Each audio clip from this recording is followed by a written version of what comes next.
Hello everybody, welcome back to Future Fiber. This is your host Jenny, and this is a channel where I talk about all the crafty things that I do. It's mostly knitting. I've been yapping for about 5 minutes without pressing record. This is the first time that this has actually happened to me, so you know, we all consider it part of the YouTube experience. I wanted to talk about the sweater curse. We all know what the sweater curse is, but did you know that there's a Wikipedia article for the sweater curse? The sweater curse, or the curse of the love sweater, is a term used by knitters and crocheters to describe the belief that if a knitter or a crocheter gives a hand-knit sweater to a significant other, it'll lead to the recipient breaking up with the knitter. Well, I am here to tell you that I've tested this curse 2 years in a row. In fact, it has not happened yet. We're still together. I have started a somewhat of a tradition, possibly contrary to what my partner would actually like to receive for Christmas, of knitting him a Christmas sweater every year.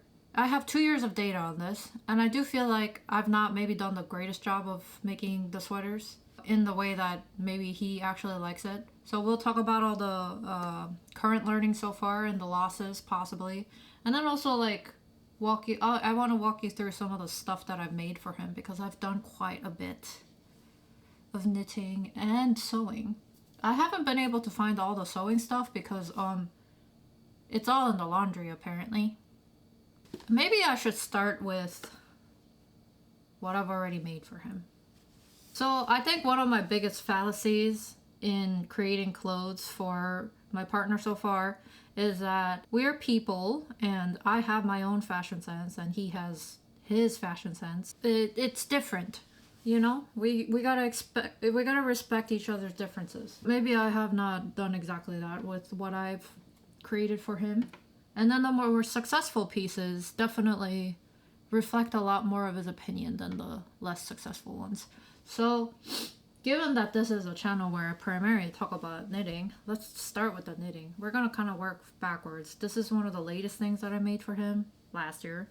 This is the Ingrid Sweater Man, and the pattern is by Petite Knit. And I knit the size 3, I believe. And this is knit off gauge because the original calls for DK weight yarn. This is worsted weight, and the yarn is Feisty Fibers 100% Canadian wool, I believe. I got the yarn while I was in Montreal last year, so it was like a trip yarn and gift all rolled into one, souvenir and gift. I am pleased with this make. I steal this back quite a bit. I've knit 2 sweaters for him, and I would say this is the more successful out of the 2. I've already knit the women's version of the Ingrid sweater, so I already knew what to expect, and the whole knitting experience for this was really fast and overall very pleasant.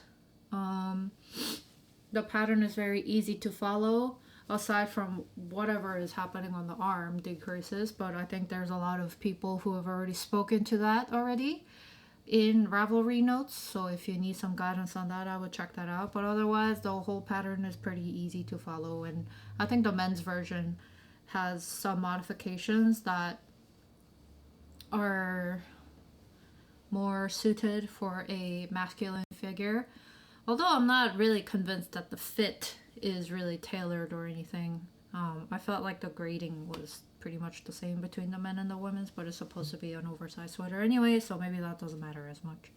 I would just look at both of the sweaters and kind of try and see what the differences are, and then make your decisions off if you want to knit the women's version or the men's version. But I am happy that I did purchase the men's version to knit for my partner, and yeah, the yarn is also really nice too. So I frequently steal this back. The next sweater I want to talk about is also another Petite Knit pattern. I feel like I have a tendency to grab Petite Knit patterns because I know that they have a lot of kind of trendier pieces. So like men's and baby, I do a lot of baby knits with Petite Knit patterns as well. So like this year, maybe I want to branch out a little bit based on the criteria that I will, you know, set after I pick apart all these things.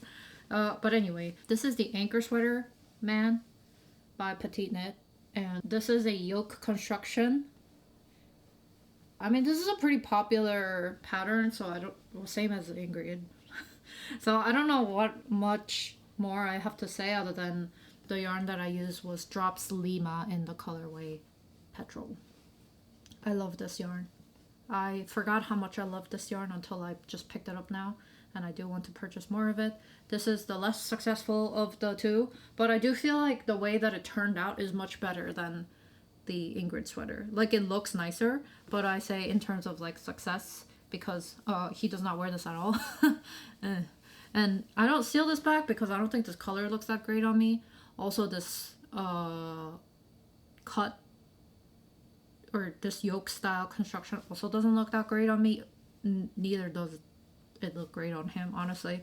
So I think that's a reason why for my potential failure. And also some modifications that I did while I was knitting this. You can tell from here as well, but the back is higher than the front. This is because I did short row neck shaping once I was done with the back rib section, yoke section, so that the back stands up a little bit more than the front. And that's not included in the pattern. I did it myself, but it was not that complicated, and I'm sure you can figure it out too. There are many people on YouTube who will tell you how to do that better than I ever can, so I will leave that up to you. Godspeed. I said I also made some sewing, like I did some sewing for him as well. There's 3 shirts that I made for him, 3 tops and 1 pair of shorts. The shorts, I literally have no idea where they went, so I can't show you, but I will talk about everything and then we'll just put up a picture or something. I'm not a great sewist by any means.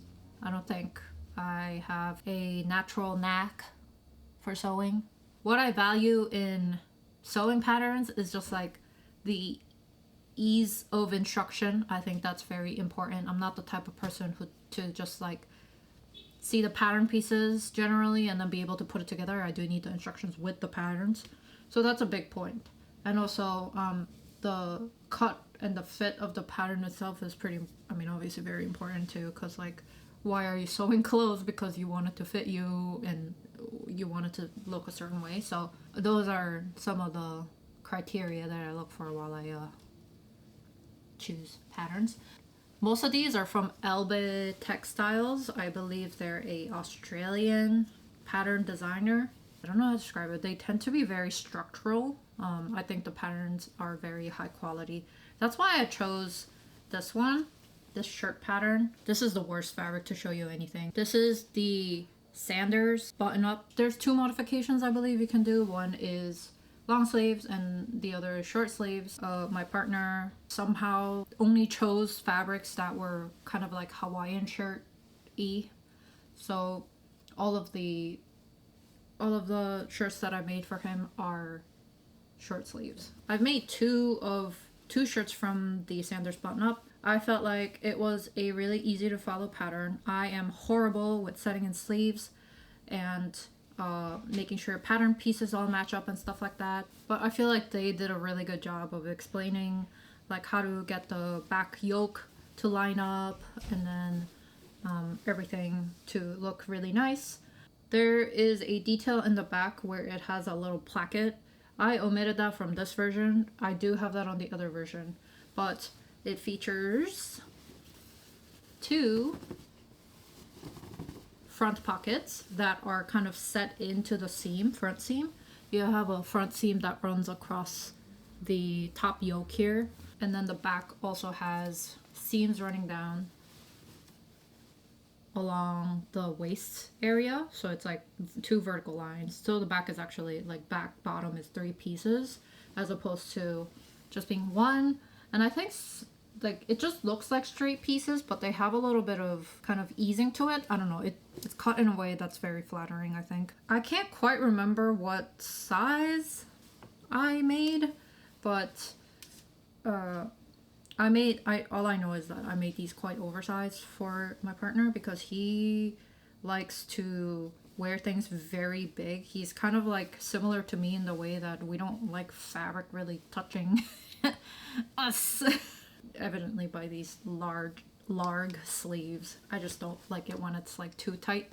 So he's also the same where he prefers things kind of oversized. So this is like a couple sizes bigger than what he should be wearing. So, oh, by the way, these shirts, I went to Mood Fabrics in New York. I let my partner choose all the fabrics, so like there was no input on these fabrics from my end. So if you think they're horrible, then blame him, it's not me. This is just 100% cotton. This is a lighter weave of cotton than the other one that he chose for the LB Textiles shirt. I feel kind of weird showing this because it just came out of the wash. But this is the other one with eyeballs on it. Yeah, this is the other guy. Wrinkly, but you can see that it has that little tab detail in the back, which I omitted for the other one. So I made this one first and then I just omitted some details. And then the other shirt pattern, which I want to talk about, is also from Mood Fabrics, the fabric. This is a Merchant & Mills pattern that I followed, but this is kind of more a camp shirt style. The other one has a collar stand and separate collar, but this one is, it does have a collar, but because it's a camp shirt style, it has a facing in the front instead of a button band. So that's what's different. I don't know if you can tell, but you can tell that there's a facing here. And the pattern is the All-State shirt from Merchant & Mills. And the fabric, I said, is also from Mood Fabrics. This one is, if you've ever been there, they have a bunch of like printed cottons. They produce the printed cottons, so it's one of those. So it almost has this like slick kind of feel to it because it was like one of those like coated cottons. And it kind of feels like silk, kind of, not exactly. But yeah, I thought I would branch out because I've made 2 of the LB Textiles shirts already, so I thought I would try a different pattern. My review is that, well, first of all, it is a camp shirt, so it is shorter than the other one, which from the review that I got from my partner, he doesn't like that as much. He likes the shirts longer to cover his butt. So that was one of the reasons why he doesn't wear this as much.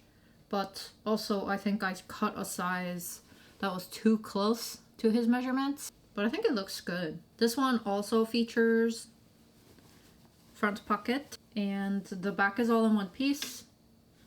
The back also doesn't have like an inverted box plate or a box plate in the back, so I feel like that maybe also makes it a little bit smaller and like less comfortable. He also prefers shirts that has like a little extra room in the chest torso area, so I would put that into consideration for the next time I choose a pattern. The sewing process though, I did not find this quite like as simple as the LB Textiles shirt.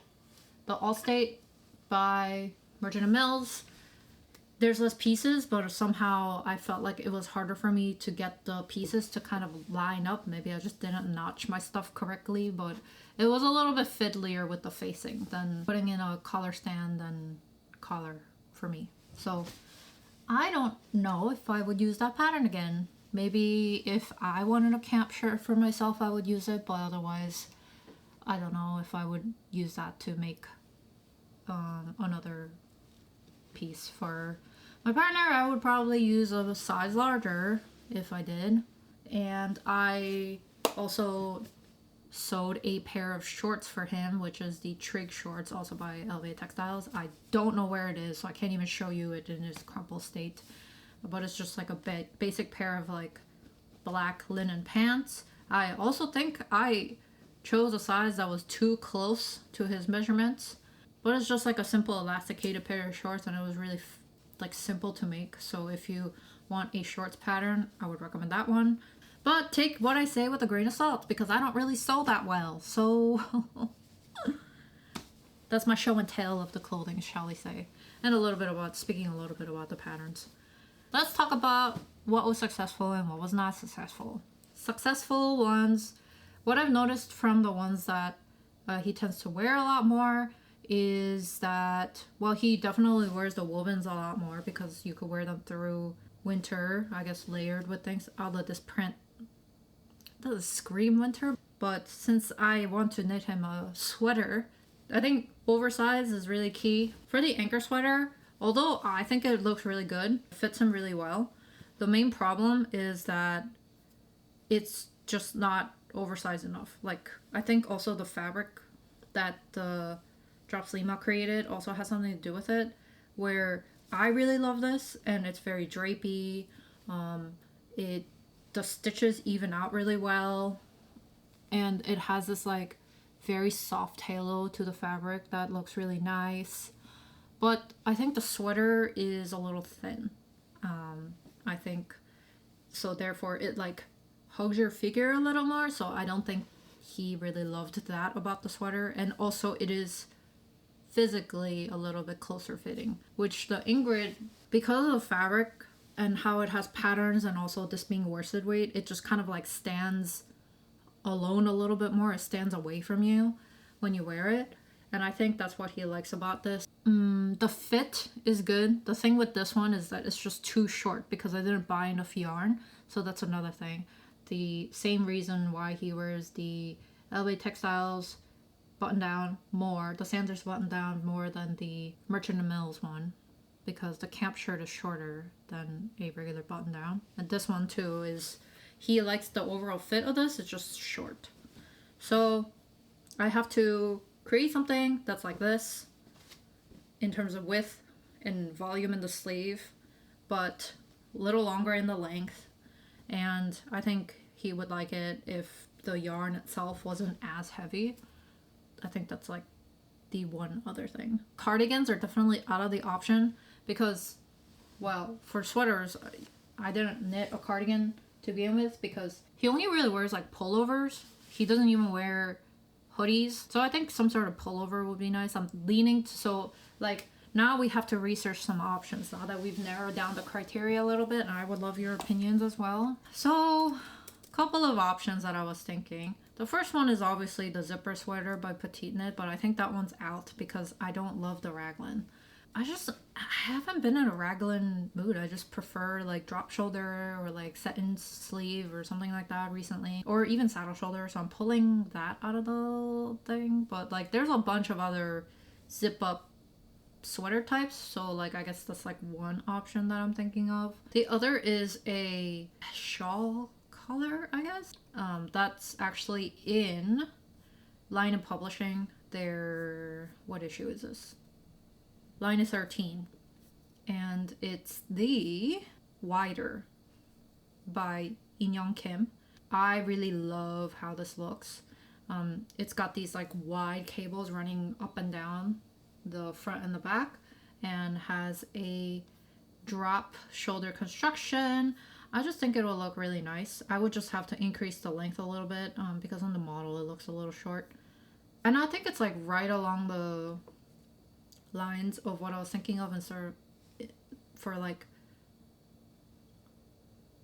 worsted weight yarn and stuff like that, because it's Tuka wool DK held with mohair, and I would just do that with one strand of maybe a slightly fuzzier worsted weight yarn. So I think that's also a good option. I already have the pattern already, so like I don't want it to be like too overall patterned like the Ingrid was, but I also want it to be a little bit more complicated than just like a straight up and down stockinette, you know? Like I want it to have one feature. I just don't want it to be like a drop shoulder, you know, round neck sweater. Like I need some other design element in there, like maybe a Henley neck. Oh, Henley neck. So another thing, I am knitting currently the Wanaka sweater by Andy's Knits. That might be a good option for him as well. I think although the sleeve might have to be increased a little bit. I will think about it once I finish. But it's a DK weight. I might have to make some modifications to it. Let's look at Ravelry. Let's see what we can pull up. So I'm looking through my Ravelry favorites that I've saved, and I think another good option might be the Richie by Emily Lewis. This is a Henley neck, kind of like how the Wanaka is, and I actually saved this for myself, and I think it looks really nice, but I would just have to calculate gauge so that it fits oversized or just go up a size. But like I'm gonna be knitting this off gauge probably, so that might be enough Okay, I did say that he's not really a hoodie person, but if he was, I think the Besties hoodie, which just came out by the way, by Tin Can Knits, would also be a really good option. I might just knit this for myself actually, so maybe I will knit it and then he might change his mind. But I think this is another good option. The drop shoulder, it's got pockets. It just looks like a regular hoodie, but in sweater form, which I always appreciate. There's also a Aran sweater pattern book that I have that I might dig around to see if there's anything that would be suitable. But I don't really want to knit cables. Also, because it's like the end of August, or what year is it? It's the end of October already, and so I only have like a month and a half to knit this, and I have so many other things that I need to finish that the project needs to be somewhat manageable. You know what else might be good? Like an all-over waffle sweater. Like an all-over waffle pattern. I think that might look pretty cool too. I just gotta find something that would match the description. Oh, I guess Stephen West has one. Maybe it's finally time for me to knit a Stephen West pattern. When did he put this out? Oh, that was like last year. I don't know why I didn't pick up on that one. With yarn choice too, I'm thinking maybe we want to do... I have been leaning towards wool again, just because I feel like it's very classic and it'll last a long time. But I know that he does, for things that are harder to wash, he just won't wash them. Wool cotton blend almost would be better than we're looking at like, is it Cascade? No, I think Barocco has like a wool cotton blend, wool cotton acrylic blend that was pretty good. That was DK weight. It might also come in worsted weight. What is that yarn? Is it Barocco Vintage? It might be Barocco Vintage. That might be a good yarn actually, and it's kind of affordable too. It's 52% acrylic, 40% wool, 8% nylon, and you can machine wash it. So that might be the move, actually. So we've narrowed down the yarn already. Okay, I think unfortunately that might be it for now. I'll do a little bit more research. I didn't mean to do this on the fly, but you guys are coming along for the ride. Yeah, hopefully this year I can make something that he will wear more often. But after this, if he doesn't wear any of the sweaters all the time, then I will just have to be contented with the fact that he is not a knit-worthy person. It's just the way it is. But the sweater curse is not real, so if you ever feel compelled to knit for somebody, you should do it. Are you gift knitting this season at all for your loved ones and possibly significant other? Has it gone well in the past? Will you do it again? And and today I'm wearing double sweaters because it's cold. Simply Your Sweater by Sadna Knitting. This is a vest. This is by Wool and Beyond. This vest. So anyways, that's it. All right. Goodbye.